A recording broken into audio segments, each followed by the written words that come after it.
gente começa o programa de hoje falando de vôlei. O time do vôlei São José realizou a sua estreia no Campeonato Paulista e não começou da forma como gostaria. Afinal, acabou sendo derrotado em casa para o estreante na elite paulista, o time do Praia Grande. E para falar sobre a estreia na competição, sobre a temporada, sobre a carreira, a gente tem o prazer de receber o técnico do vôlei São José aqui com a gente, amigo de longa data, meu ala no basquete, acredite, o Reinaldo Bacilieri está com a gente. Reinaldo, boa tarde. Muito prazer te receber aqui no Hora do Esporte. Fazia tempo que eu não te via pessoalmente, Reinaldo. Acho que é a última vez que eu te vi pessoalmente, você estava trabalhando no Taubaté ainda. Faz tempo, hein? É verdade, acho que foi isso aí mesmo. Faz bastante tempo. Boa tarde, Vieira. Boa tarde, Bruno. Boa tarde aos amigos da TV Câmara. Reinaldo, para a gente começar, queria que você falasse... Você treinava o São José, a gente se conheceu quando você treinava o São José, fez um trabalho muito bacana aqui, um trabalho que ficou realmente reconhecido no cenário do vôlei nacional, no vôlei paulista. Depois você bateu asas, foi para outros ares, o voleibol feminino também fez um grande trabalho no Pinheiros. Queria que você falasse primeiro, para a gente começar, como é a primeira nossa aqui na TV Câmara, no nosso Hora do Esporte, queria que você falasse como é que é o começo da trajetória do Reinaldo dentro do vôlei. Bom, na verdade meus pais moram em Sertãozinho, eu sou nascido em São Joaquim da Barra, mas fui muito novo para Sertãozinho. Lá começou o vôlei para mim, né? Comecei como atleta, depois como membro de comissão técnica, me tornei treinador na sequência. Vim para São José depois de passar por Taquaritinga, tá? Que foi uma equipe também no interior. E a partir daí foram outros clubes na sequência, né? São José, daqui fui para Vôlei Sul, no Rio Grande do Sul, Antes Bento Gonçalves, depois Vôlei Sul, depois Taubaté, aí Pinheiros e tô aqui de novo. Você chegou a jogar? Joguei até final do Sub-21 ali, iniciando como adulto. Levantador? Não, era ponteiro. Era ponteiro? Incrivelmente era ponteiro. É mesmo? Então saltava bastante. Pouquinho. É mesmo? E parou de jogar por quê? Porque a gente já começa a ter uma ideia de que a estatura no esporte ela é muito importante, né? Sobretudo no voleibol. Uhum. Então, optei por estudar, optei por seguir uma carreira na área técnica, né? E assim, já jogando e sendo membro de comissão técnica e estudando, já pensava em trilhar essa carreira. Em que momento que deu o start de não vou ser jogador e eu vou partir para ser técnico? Cara, até porque a minha estatura não era tão grande, para ajudar nos treinos do feminino, isso era bom, né? Porque eu conseguia trazer uma dificuldade um pouco maior, mas ao mesmo tempo não era uma dificuldade tão acima daquela que elas deveriam ter, né? Uhum. Então comecei jogando no masculino também, ajudar no treino do feminino em algum momento, e isso começou a despertar ali algumas curiosidades em relação a por que as coisas aconteciam, né? Como aconteciam nos bastidores também, então a gente começava a ouvir coisas sobre aquela equipe, não necessariamente sobre nós como jogadores. Sim. E é diferente, né? Então, a partir dali, eu comecei a tomar gosto e seguir esse caminho. Maravilha. Brunão, o Reinaldo Bacilieri está com a gente. Você falou do feminino, né? Você vem do voleibol, vindo do Pinheiros, treinando feminino e agora, de novo, masculino, né? Como você falou da estatura, enfim, que tem essa diferença, mas dentro de quadra, enfim, até de gestão de elenco mesmo, qual que é a principal diferença entre masculino e feminino? O feminino ele tem alguns aspectos, por exemplo, a sensibilidade é um fator importante, né? O feminino ele tem questões fisiológicas importantes, por exemplo, a menarca, né, da mulher é muito importante para o rendimento, então a gente tem que saber exatamente quando acontece. Geralmente os grupos eles entram na menarca com as atletas todas ao mesmo tempo. Então, são fatores emocionais e também fisiológicos, mas eu acho que o principal é o tato, né? A forma como passar a informação, como abordar também para assuntos diversos. É um pouco diferente. Acho que no masculino a gente pode ser um pouco mais direto, né? Às vezes até ríspido de alguma forma. No feminino acho que cabe um cuidado um pouquinho maior, mas no final são detalhes pequenos que a gente tem que se adaptar. E justamente essa adaptação que você falou, treinando o feminino, você ficou 4 temporadas, a gente falava aqui fora, a primeira como auxiliar e as 3 seguintes como treinador. Como achar esse timing de lidar com a mulherada? Nem você falou, tem que ter um pouco mais de tato, tem que ter um pouco mais de tranquilidade, né? A gente sabe, por exemplo, você estava no masculino, né? Então você sabe que fisicamente, fisiologicamente, a coisa muda muito e tal. Você está acostumado com uma coisa, chega no feminino, é uma outra. Você tem que adaptar isso também. Como é que foi esse processo para você, virar essa chave do masculino para o feminino? Acho que primeiro você tem que ser um observador, né? Você tem que buscar informação também antes dos problemas acontecerem, acho que antecipar é muito importante. Então, no final, é um pouco de estudo, né? É um pouco de observar o dia a dia, né? E é um pouco também de ouvir mais as pessoas, né? Acho que ouvir o atleta é muito importante, isso independente do masculino ou feminino. Trabalhar de uma maneira muito impositiva, principalmente numa equipe profissional, às vezes te cria mais problemas do que soluções. Então, acho que ouvir também é muito importante para que a gente veja todas as necessidades e a gente consiga criar as estratégias necessárias. Vou te fazer uma pergunta meio, não vou dizer capciosa, mas não sei como é que você vai interpretar essa pergunta. É mais fácil trabalhar com um grupo de mulheres ou com um grupo de homens, ou para você acaba sendo a mesma coisa? Eu não vejo diferenças em relação à facilidade. É como eu te disse, tem pontos que você tem que se adaptar. E se você não se adaptar, você vai criar problemas. Sem dúvida. Então, eu acho que mais ou menos difícil, eu não diria. Né? São situações diferentes e que você tem que agir de uma maneira diferente. Né? Brunão? Renato, falando um pouquinho do São José agora, como é que foi para você receber esse convite, né, da volta, né? E tendo um time reformulado, sabendo que um time que foi montado no passado para ser campeão, não foi, né, teve algumas frustrações no meio do caminho e foi desmontado e aí, enfim, montado novamente. Como é que foi você receber e analisar toda essa questão até aceitar voltar? Bom, primeiro, quando surgiu a possibilidade de voltar para São José, obviamente já foi uma alegria muito grande, né? É a minha cidade de escolha, é a minha cidade onde minha esposa é nascida aqui, meu filho é nascido aqui, um dos meus filhos. Então, voltar para cá é sempre um prazer, né? E partindo do convite, o que eu visualizei é que havia uma diferença em relação às temporadas anteriores, sobretudo na última, né? Em que existia um investimento muito alto, voltado para títulos realmente. Isso a gente sabe que teve uma mudança importante na mudança de patrocinadores e tudo mais, mas eu achei que era uma boa oportunidade de pegar o projeto nesse momento e procurar, assim como foi feito anteriormente na minha última passagem aqui, desenvolver algo de médio e longo prazo. E eu acredito que a gente tem totais condições aqui de retomar os mesmos níveis de investimento e até superar, mas isso depende muito de continuidade, né? Nada vai ser feito de um dia para o outro, tem coisas a se ajustar. Não só na questão financeira, e eu acredito muito no projeto, acredito muito na cidade. Reinaldo, até para a gente o Brunão já mergulhou aí no assunto São José, relativamente pouco tempo ainda para o treinador que está chegando, uma nova equipe, né? Mudou bastante gente, para você tudo novo aqui. Se é que dá para mensurar em porcentagem, quanto de porcentagem esse São José já tem a cara do Reinaldo, aquilo que o Reinaldo imagina que esse time pode produzir nesse Campeonato Paulista e também vislumbrando lá a Superliga futuramente? Eu acho que, falar em percentual, não vou saber precisar, mas algo que eu tenho acordado com eles é da gente procurar desenvolver um trabalho de comprometimento, sobretudo de comprometimento, né?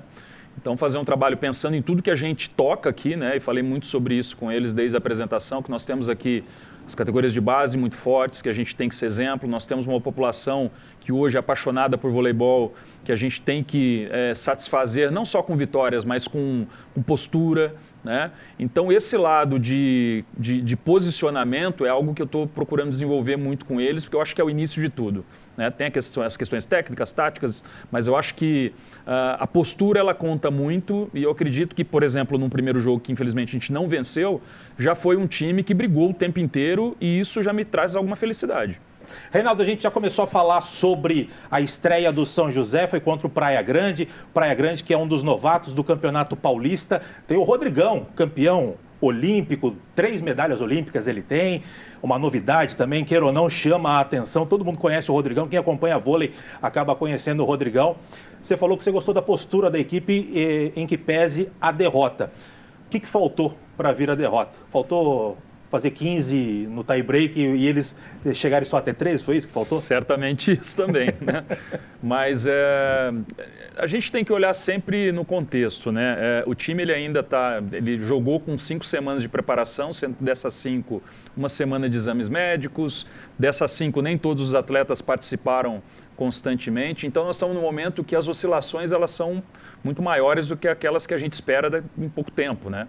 Então, o que a gente tem que ter atenção é isso. Em que momento nós estamos, o adversário jogou bem, independente de ser Praia Grande ou qualquer outro, a gente tem que entender que o time jogou bem, né? Então eles souberam se valer das oportunidades que nós demos para eles, então foram muito bem nesse sentido. E a gente, óbvio, está jogando sempre para vencer, mas a gente tem que entender qual é o momento da equipe. E, nesse sentido, a gente tem muito a crescer. Brunão, você esteve lá, você acompanhou de perto essa estreia do São José.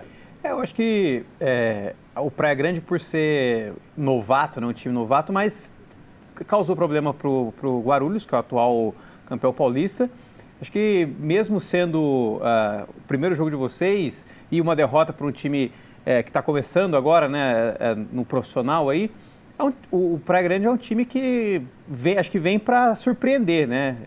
Não querendo tirar o mérito do time ou o demérito do São José, mas acho que foi isso, um jogo difícil para vocês, uma estreia, acho que talvez até mais difícil do que vocês imaginavam.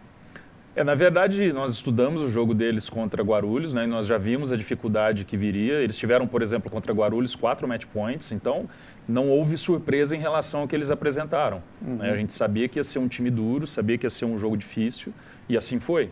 Né? Eles tiveram méritos nas oportunidades que nós demos, na verdade, como eu disse antes, mas também nós erramos 19 saques no jogo, então é um volume de erros que ainda é compreensível pelo momento, mas em algum tempo não mais. Né? Nós erramos aí 11 ou 12 ataques, mesmo com a bola com recepção na mão.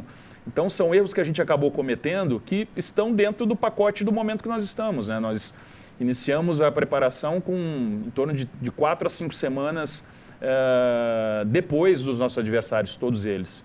Então não existe nada, não existe mágica, né? Acho que eles foram competentes em vencer, né? Assim como poderíamos também ter fechado em 3-0, tivemos um 21-20 no primeiro set, poderia mudar tudo se nós vencêssemos, né? Mas o jogo é jogado, né? E até colocando um pouquinho do passado, já que a gente estava falando, aconteceu com a gente em São José em um momento, ganhar de Taubaté de 3-0, né? Num campeonato paulista, onde ninguém esperava também. Então, o voleibol hoje ele é muito equilibrado e faz parte desse tipo de situação. Reinaldo, você falou do saque, me corrija se eu estiver errado, o primeiro ataque no vôlei começa pelo saque. Sem dúvida. E a gente sabe que quem tem um saque forte já tem, não vou dizer meio caminho andado, mas começa bem, no mínimo aquele ponto onde o saque foi bem encaixado. E a gente vê, a gente que não vivencia assim como você e seus atletas, mas a gente vê, de um modo geral, para a gente, parece até muitos erros de saque. Até porque os saques são forçados mesmo, a tendência de você errar é muito maior do que você só passar como a gente via antigamente. Eu sei que falta de treino para todas as equipes não falta, vocês ficam lá 200 horas repetindo, mas mesmo assim a gente observa muitos erros. Estes erros que para nós de fora parecem serem excessivos, são mesmo na sua visão ou está dentro de uma normalidade para vocês que vivenciam o vôlei diretamente? Especificamente no nosso jogo, acho que ainda foram excessivos porque nós entramos com uma outra proposta, né? Como a gente teve pouco tempo para preparação, a gente optou por alguns pontos para serem desenvolvidos com prioridade. Por exemplo, o side-out, na virada de bola a partir da recepção, e nisso fomos muito bem, muito superiores ao adversário, então é um ponto positivo que a gente colhe da derrota. E o saque, nós não entramos efetivamente para forçar o saque, porque nós sabemos que nós não estamos preparados, né?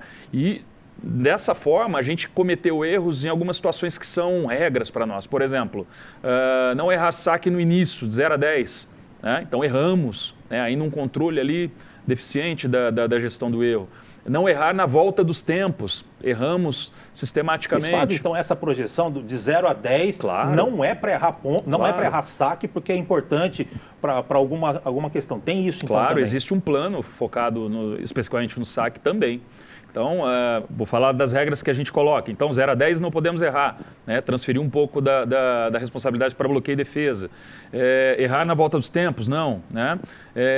Final do set, aí sim, forçamos para tentar pontuar. Porque se você fizer 5 pontos de saque no início do set, não vai mudar talvez nada no resultado dele. O set é muito comprido. Exato. Então a gente tem ali dividido nas partes dos sets e do jogo de maneira geral, algumas metas para cada fundamento. E aí a gente falhou um pouco sim na gestão do erro. Isso certamente a gente tem que melhorar. Em cima do estudo, seu estudo e da sua comissão técnica, por exemplo, vou dar um exemplo assim bem grotesco de certa forma. Por exemplo, você sabe que do lado de lá você tem um cara, o Brunão, que não recepciona bem, por exemplo. Aí você estuda, vamos sacar em cima do Brunão. Claro. Tem isso também. Sim, sem dúvidas, sem dúvidas. Por exemplo, contra a Praia Grande, nós não tínhamos um foco principal, porque os 3 passadores têm nível muito parecido, né? E isso também foi um ponto para a gente pensar. Nós tínhamos uma liberdade maior para sacar para um lado ou para o outro, e geralmente o atleta tem um melhor lado, né? Então eles tinham essa liberdade e tínhamos todas essas regras a cumprir. Até por ser um primeiro jogo, né, num ginásio diferente, que a gente treinou pouco também, né, e faz parte, não é uma reclamação, faz parte. Mas a gente acabou não conseguindo obedecer essas situações que estavam previstas no nosso plano de jogo. Perfeito. Brunão? Essa questão do ginásio, você falou, o que muda, talvez, a noção espacial do ginásio? O piso, talvez por ser diferente, ele muda muito. Quais são as diferenças que você falou? A gente não treinou, ou acho que vocês fizeram um treino no teatrão, né? Só um treino no teatrão. Qual que é a mudança, né? O que muda para esse treino na Univap com o do teatrão? O voleibol ele é um esporte de referências, né? Então, a alteração de espaço, ela causa uma necessidade de adaptação. Então, exemplo, um ginásio tão grande quanto o teatrão, arredondado, né, com referências mais distantes, cria ali num primeiro treino alguma insegurança para executar os fundamentos, né? Mas isso, você faz um treino, faz 2, já começa a acostumar. Foi uma pergunta que eu inclusive fiz para os meninos depois na revisão do jogo, né, que a gente sempre faz. E alguns sentiram um pouco mais no primeiro dia que nós treinamos à noite e depois no dia de manhã, né? Sentiram um pouco mais à noite, depois um pouco menos pela manhã, né? Mas existe essa necessidade de adaptação. Por exemplo, a Farmaconde Arena, ela tem aqueles vitrais na parte de cima. Se você jogar à tarde, por exemplo, o sol bate lá, o cara, na hora que vai lançar uma bola para sacar, aquele reflexo lá de cima pode atrapalhar na hora de sacar. Eu acho que é um exemplo interessante a ser pontuado. Que nem você falou, a Arena Farmaconde ela é retangular, o teatrão ele é redondo. Então, você trabalha com referência, conforme você, de repente, joga uma bola ou você vai fazer o levantamento, eu acho que tudo isso acaba interferindo. Não é desculpa, mas interfere realmente, né? Porque vamos colocar em paralelo o futebol ou o basquete. Você consegue parar a bola, olhar, pensar, tocar, né? Você pode não estar com a bola. O voleibol ele não te dá essa liberdade. Você pode estar com a bola a qualquer momento e ela está no ar o tempo todo. Então você não tem esse tempo de entender o que está acontecendo. O cara passou, eu vou tocar. Não. Tudo está acontecendo ao mesmo tempo, né? E você tem que tomar decisões o tempo todo. Então é um esporte difícil, né? Geralmente você vai fazer um jogo recreativo, quem não sabe jogar vôlei tem uma dificuldade tremenda, né? Muito por isso, porque controlar essa situação de um objeto no ar o tempo inteiro, tendo que saber onde cada um está, e uma rede no meio para atrapalhar ainda, tem uma série de situações, né? Esses vários elementos assim, extra-quadra atrapalham realmente, claro. É um absurdo. Reinaldo, infelizmente eu queria ficar muito mais tempo contigo, porque é sempre uma aula conversar de voleibol com você, mas infelizmente não temos mais tempo. Só para a gente fechar 30 segundos. Eu sei que lá no começo, quando você foi concretizado como técnico, você sentou com a diretoria, com o presidente, com o Navaja, com todo mundo. Se é que você pode falar isso. Vocês traçaram uma meta mediante esse elenco, mediante os adversários, em termos de Paulista. Qual que é a nossa meta? Meio da tabela? É brigar para ser campeão? Qual que é a meta desse vôlei São José nesse início de temporada? A primeira meta é preparar essa equipe para a Superliga, é o primeiro ponto, né? A gente vai usar o Paulista para isso, então esses tropeços, digamos assim, eles estão para acontecer agora, e depois tentar sim a classificação entre os 4 primeiros e a partir disso buscar o máximo possível, tentar chegar a uma final, mas acho que primeiro o critério é da preparação e depois uma classificação entre os 4 primeiros. Maravilha. Reinaldo, quero te agradecer. Obrigado pela sua presença, que seja a primeira de muitas. Quero de novo você aqui para a gente conversar muito mais, inclusive conversar sobre tênis de mesa, que ele falou que vai me desafiar no tênis de mesa. Vou trazer uma mesa aqui para a gente jogar. Não quero nem saber. E não vou dar ponto para ele não, hein? Quero ver sendo pau a pau. Reinaldo, um abraço, obrigado. Obrigado. Um abraço a todos.